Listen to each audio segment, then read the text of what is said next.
My name is Charlie Kuhn, and I do ICU. I had been traveling for 4 years. I've been a nurse for, this will be my 9th year coming into this year.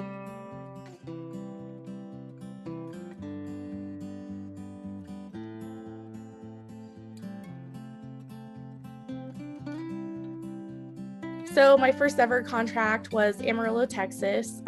Wasn't my original plan. It seemed like everything that all the places I went, it was never my original plan, but it just kind of worked out that way. And it always ended up working out for the best. And it was a really good contract, for being a first-time travel nurse. It was a good starting point, and, staff was really great. They were welcoming. I made friends, and I hung out with some of the nurses on night shift, and they were really cool and welcoming.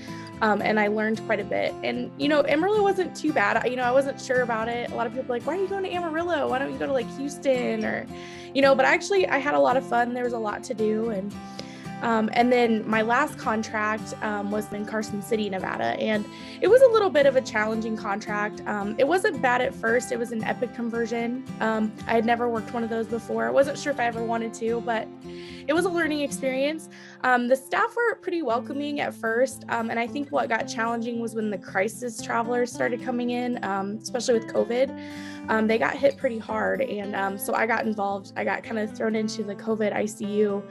And that was hard. That was very challenging, as probably all the nurses that are out there working COVID right now and in the ICU, it's been tough. It's been really tough.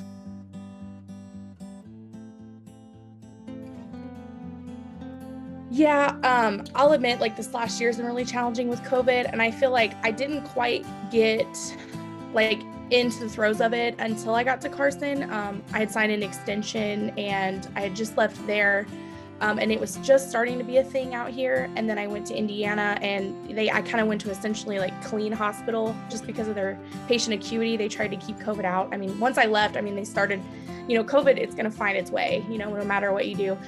And then I went to Carson, and at first it was kind of chill. They had just got done with their, surge.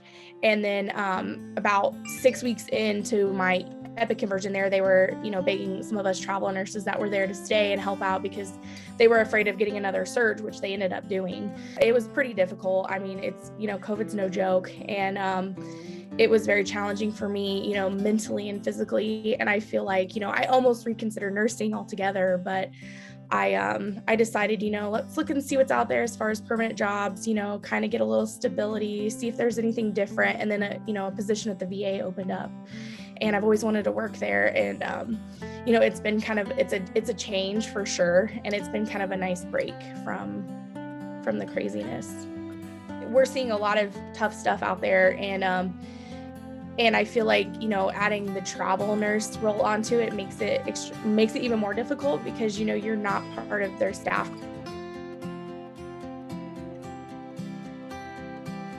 I almost feel crazy for hanging up the travel shoes right now because there's so much money to be made out there right now.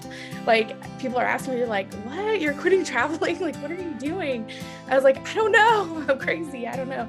But yeah, no, but there's, it's not just the money, it can be challenging. You're going into that role and you're expected to know what you know and hit the ground running. So, it can be challenging, and then COVID's challenging in itself. So, I give kudos to those nurses out there that are still doing it, still traveling, and, make it, I say, go out there and make that money, do it. I don't know. It just kind of this last contract kind of broke me a little, and I need something different.